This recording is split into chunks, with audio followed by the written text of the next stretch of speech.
사랑하는 성도님들, 천리길도 한 걸음입니다. 한 걸음부터 시작하는 것이 굉장히 중요하죠. 한 걸음 한 걸음 쌓이다 보면 상당한 거리가 또 되고, 또 그것이 우리가 또 갈 수 있는 목표점에 이르게 된다는 겁니다. 어떻게 보면 한 걸음은 미비할지 모르지만 그것이 나중에는 창대한 역사가 되는 것이고 창대한 또 길이 될 수도 있다는 겁니다. 이 조선 반도에 우리 하나님의 복음이 들어오기 전에 이 조선 사회는 어떤 사회였습니까? 우리가 알다시피 철저한 신분 계급 사회였다는 거예요. 인권이 유린됐던 사회였습니다. 여성이 오롯이 세상 가운데 자기의 능력을 발휘할 수 없이 제한되어 있는 사회였어요.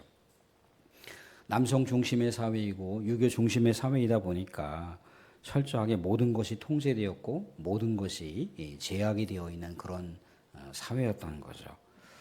늘 언제나 유교 사상과 접목되어서 조상 제사나 효를 중요시했고 또 여러 민간 신앙과 또 미신 사회가 만연해 있던 사회가 조선 말기 복음이 들어오기 전에 우리 조선 반도에 삶았다는 거예요.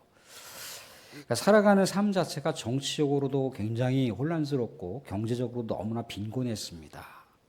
또 그런데도 불구하고 또 나라에서는 어떻습니까? 얼마나 많은 사람들의 또 수탈이 이루어졌고 또 이로 인해서 밀란과 또 봉기가 우후죽순 끊임없이 그렇게 일어났던 그런 시대였다는 거예요. 이 무질서하고 혼란스럽고 정말 인권이 유린되었던 이 혼탁한 사회 가운데 우리 하나님의 복음이 들어오게 됐을 때 물론 그것이 배척당했고 또 수많은 선교사들이 순교를 당하는 그러한 여러 가지 뼈아픈 기독교 역사를 갖고 있긴 하지만 그것이 뭔가 시발점이 되고 도화선이 되어서 점점 이제 한국 사회, 이 조선 사회 가운데 젖어들고 많은 사람들이 이제 계몽하기 시작을 했다는 거예요. 신분 계급 사회가 결코 발전 지향적인 어떤 사회가 아니라고 하는 것을 알게 되었고 또 철저히 남성 중심의 사회, 유교 중심의 어떤 사회가 결코 미래를 비전을 줄 수 있는 어떤 사회라기보다도 우리 미래를 막는 그런 사회일 수 있다라고 하는 것 때문에 또 많은 어떤 교육이 이루어졌고 또 여성들도 이제 교육을 받을 수 있고 또 여성들도 여러 가지 가르침을 통해서 자신의 꿈과 비전을 펼칠 수 있는 그런 나라로다가 점점 이제 성장하기 시작을 했다는 겁니다. 인간이 존중되기 시작했고 이제 신분 계급 사회가 점점 약화되었습니다.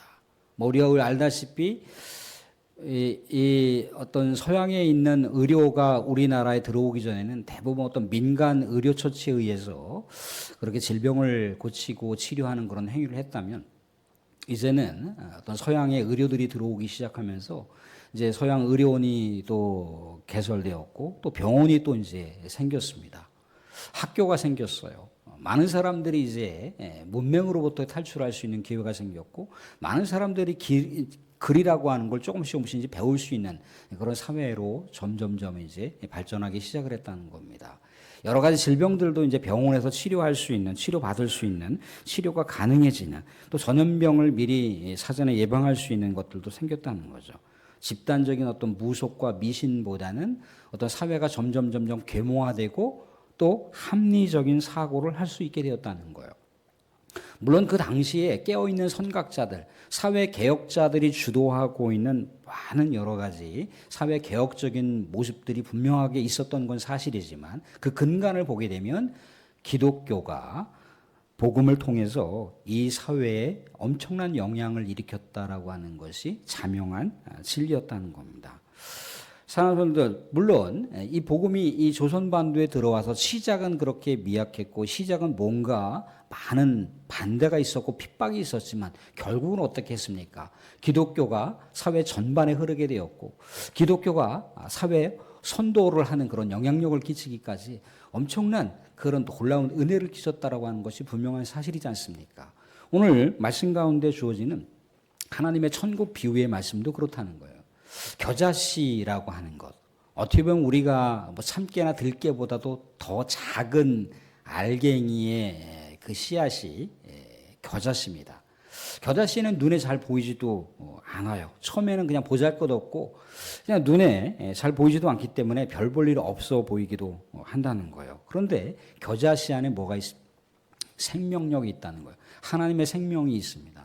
그래서 그것이 심겨지면 하나님께서 가지를 내시면 또 하나님께서 그것을 키워주시게 되면은 오늘 말씀 가운데도 보여지듯이 정말 공중의 새들이 그 안에서 안식하고 쉴 수 있는 그런 나무가 될 수도 있다라고 얘기를 하고 있습니다. 사랑하는 오늘 본문 말씀을 통해서 우리가 붙들어야 할 은혜를 함께 나누고자 합니다. 우리 방송에 사진 한번 보여주시기 바랍니다. 사진을 보여주시면서 손바닥에 겨자씨 알이 있습니다. 저게 이제 심기어지면 저것이 이제 한 4m, 5m나 되는 관목으로다 굉장히 성장을 할 수가 있어요. 커다란 나무가 되는 거죠. 숲을보다 훨씬 더 커다란 나무가 되어서 공중의 새들이 이렇게 저렇게 쉼터를 제공할 수 있는 나무가 된다라고 얘기를 하고 있습니다.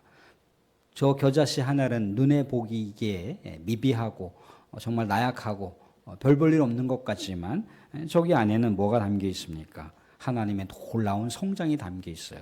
하나님의 놀라운 생명력이 담겨 있다는 겁니다. 그것이 자라면은 그렇게 많은 영향력, 위대한 영향력을 끼칠 수 있다라고 하는 것을 천국 말씀, 하나님의 비유의 말씀을 통해서 예수님께서 들려주시고 있는 말씀이라는 겁니다.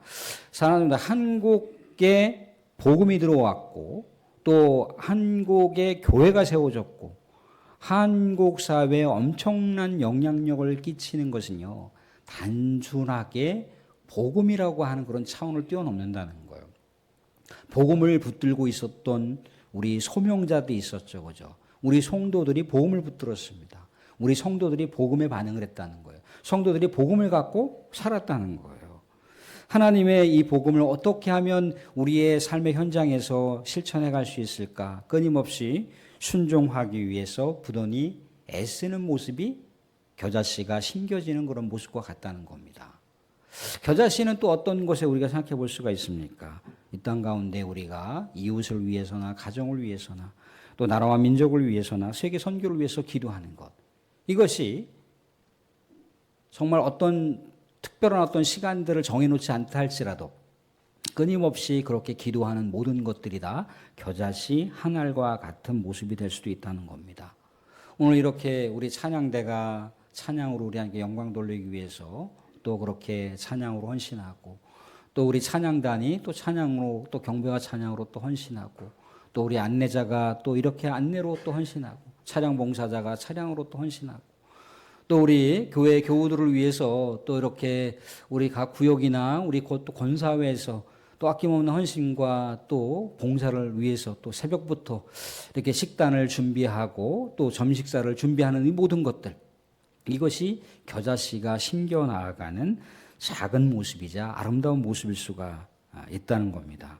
성도들이 또 성도들끼리 서로 사랑하고 격려하고 위로하고 또 응원해 주는 것뿐만 아니라 우리 삶의 현장 가운데서 만나는 이웃들이 있을 수 있고 또 마을에 있는 이웃들이 있을 수 있습니다. 그들을 또한 사랑하고 또 그들을 또 품고 그들을 또 삶 속에서 응원하고 또 기도하는 것, 이 모든 것이 겨자씨를 심어 나가는 행위가 될 수가 있다는 겁니다. 잠시 동안 기도하는 것, 일시적으로 섬기는 것, 또 일시적으로 봉사하는 것, 일시적으로 무엇인가를 하나님과 하나님의 교회와 하나님의 영광을 위해서 하는 것, 이것은 별로 의미 없는 것처럼 보일 수 있을지 몰라도 이것은 굉장한 생명력과 파장을 갖고 있다는 거예요. 이 모든 것들이 한국 교인들이 그렇게 담당을 했고 한국 사회, 한국 교회가 괄목할 만한 그런 성장을 이루었고 세상의 모든 믿지 않는 사람들조차도 한국 교회의 교인들이라면 하고 그렇게 칭송을 맞이하지 않았다는 거예요. 늘 언제나 칭송했고 또 교인이라고 하면 뭐가 달라도 달라라고 하는 것을 인식을 해왔다는 겁니다. 복음의 역사, 또 복음을 붙들고 살았던 우리 성도들의 소명의식이 겨자씨가 되어서 처음에는 미비하고 보잘것없는 것 같았지만 이것이 거대한 관목처럼 되어서 정말 한국 사회를 움직여가고 한국 사회를 선도해가는 그런 엄청난 그런 영향력을 끼쳤다는 겁니다. 거기에는 하나님의 축복과 은혜가 담겨 있는 것이죠.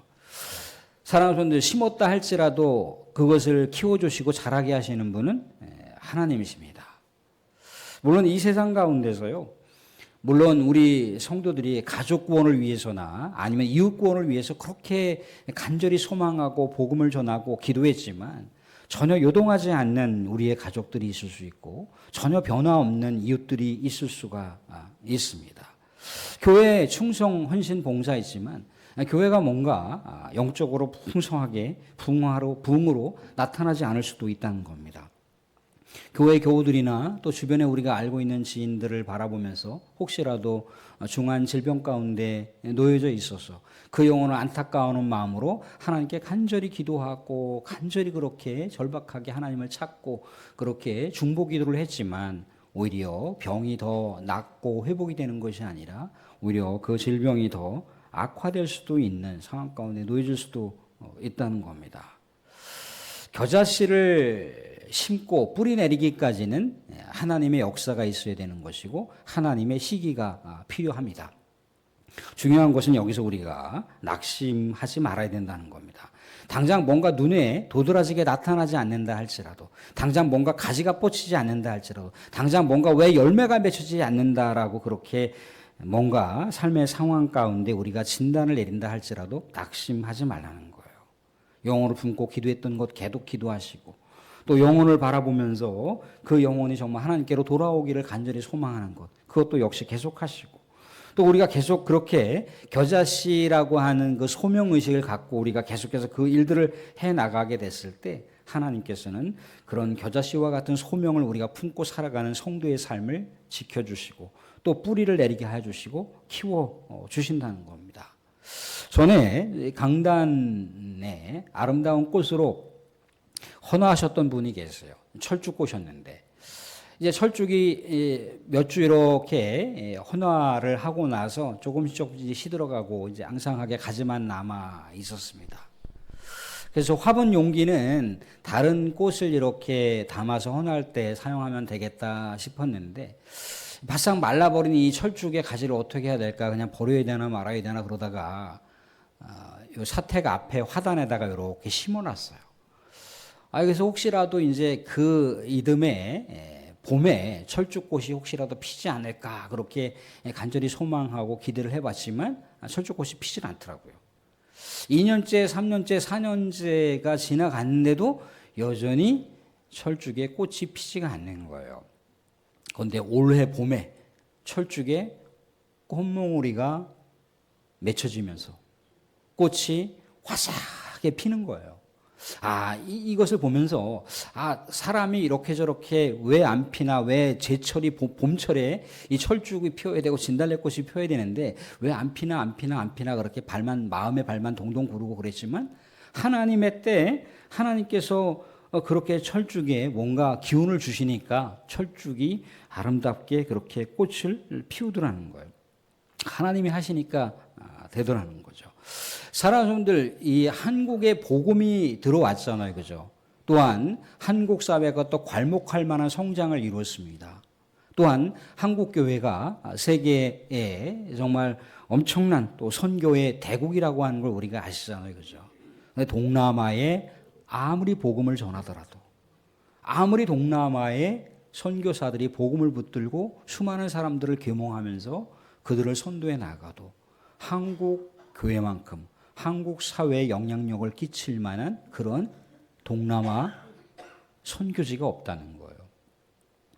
동남아는요, 이런 표현하기가 굉장히 그렇지만 그렇게 수많은 시간 동안 복음으로 살았고 수많은 시간 동안 선교사들이 헌신을 했고 수많은 사람들이 그렇게 애써 그렇게 수고를 하고 있지만 헌금이 제대로 거치지가 않습니다. 자립하는 교회가 어렵다는 거예요. 끊임없이 계속해서 한국교회나 제3국이나 아니면 또 유럽이나 미 사회에서 뭔가 끊임없이 헌금을 보내줘야만이 자립을 할 수 있는 그런 사회가 동남아 사회라는 거예요. 그러니까 하나님께서 뭔가 하시지 않으면 안 된다라고 하는 것을 보여주는 거죠. 하나님께서 얼마나 한국 교인들을 사랑하셨고 한국 교회 교인들을 축복해 주셨는지를 우리가 헤아려 볼 수가 있습니다. 그렇다고 해서 제3국에 있는 믿음의 성도들을 축복하시지 않는다는 게 아니라는 거예요. 하나님의 때에 한국 교회를 통해서 하나님께서 하시고자 했던 계획이 있으셨던 것이고 하나님의 때에 그것을 열매 맺게 하셨다는 거죠. 하나님 앞에서 우리가 말하고 행동하고 영혼을 살리고 또 영혼을 세워가는 일들, 이것은요 겨자씨 한 알과 같은 작은 정성이 담겨 있는 것일 수 있습니다. 물론 그것이 뭔가 대단한 영향이 나타나지 않을 수도 있습니다. 대단한 어떤 사람들의 변화가 나타나지 않을 수도 있다는 거예요. 그런데 하나님께서 그것을 생명력 있게 키워주시니까 그렇게 자그마한 그런 겨자씨 한 알이 그렇게 수많은 공중의 새들이 와서 쉴 수 있는 공간이 되었다라고 얘기를 하고 있습니다. 새들이라고 하는 건 세상 사람들을 얘기합니다. 새들이라고 하는 건 세상의 나라들을 얘기합니다. 그 가지에 깃들인다라고 하는 것은 그 안에 평화를 누리고 쉼을 얻고 그 안에서 행복을 누린다라고 하는 것을 얘기하고 있습니다. 우리 성도들께서 또한 수고하고 또 아낌없이 헌신하고 그렇게 소명의식으로 살아가는 것, 따뜻한 사랑의 말 한마디, 따뜻한 응원의 말 한마디, 또 격려의 말 한마디가 하나님께서 사용하시게 되면 어떻다는 겁니까? 지체들의 삶을 풍요롭게 할 수가 있다는 거예요. 지체들의 삶을 정말 활력 있는 삶으로 만들어갈 수가 있다는 거예요. 또 어떻습니까? 지체들의 삶, 우리 믿음의 성도들뿐만 아니라 세상 사람들에게도 활력을 줄 수 있다는 거예요. 세상 사람들에게도 하나님을 믿는 믿음의 사람들의 진가를 보여줄 수가 있다는 거예요. 예수 그리스도를 믿는 사람들은 저런 것이구나라고 하는 향기를 느끼게 할 수가 있다는 거죠. 하나님께서 사용하실 때 얼마든지 그럴 수가 있다는 겁니다. 우리 믿음의 사람들, 우리 믿음의 성도들이 겨자씨가 될 수가 있다는 거예요. 믿음의 성도들을 통해서 세상이 달라질 수가 있는 거죠. 믿음의 성도를 통해서 세상이 평안을 누릴 수가 있는 것이고 믿음의 성도들을 통해서 세상에 샬롬을 우리 하나님께서 얼마든지 줄 수 있다는 겁니다. 이 복음이 조선반도에 들어왔을 때 이 조선반도는 미개한 나라였어요. 미개한 사회였다는 겁니다. 철저하게 신분제 사회였다는 거예요.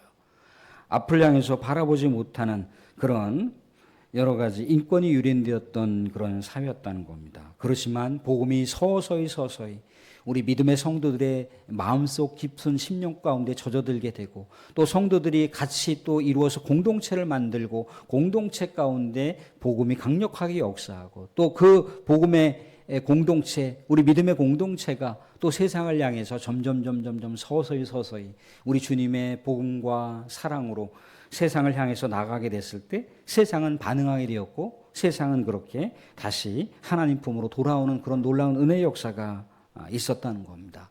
사람은 우리가 교회를 섬기거나 하나님 나라 영광을 위해서 어떤 일들을 하는 것, 작은 것이라 할지라도 그것은 위대한 하나님의 역사가 될 수가 있다는 거예요. 하나님의 말씀을 우리가 우리의 삶 속에서 실행해 가는 것, 별거 아닌 것 같지만 단순하게 우리가 하나님의 말씀을 붙들고 그냥 인내하자. 그래 성도니까 그 말씀 붙들고 살자. 그런 차원이 아니라는 거예요. 그런 차원보다 훨씬 강력한 창대한 비전이 있다는 거예요. 왜 그런지 아십니까? 사랑하는 성도들, 로마는 어떤 제국이었습니까? 기독교를 박해하는 제국이었어요. 기독교인들을 끊임없이 죽음으로 몰고 갔던 제국이 로마 제국이에요. 사도 바울과 수많은 믿음의 성도들의 후예들이 어떻게 살았는지 아십니까? 끊임없는 박해와 또 고문과 죽음의 그 위협과 또 순교의 상황 속에서도 어떻게 했습니까? 그들을 원망하지 말라고 했습니다. 그들을 위해서 선대하고 그들을 위해서 축복하고 그들을 위해서 기도하라고 했다는 거예요. 그것이 당시의 믿음의 사람들의 골자예요.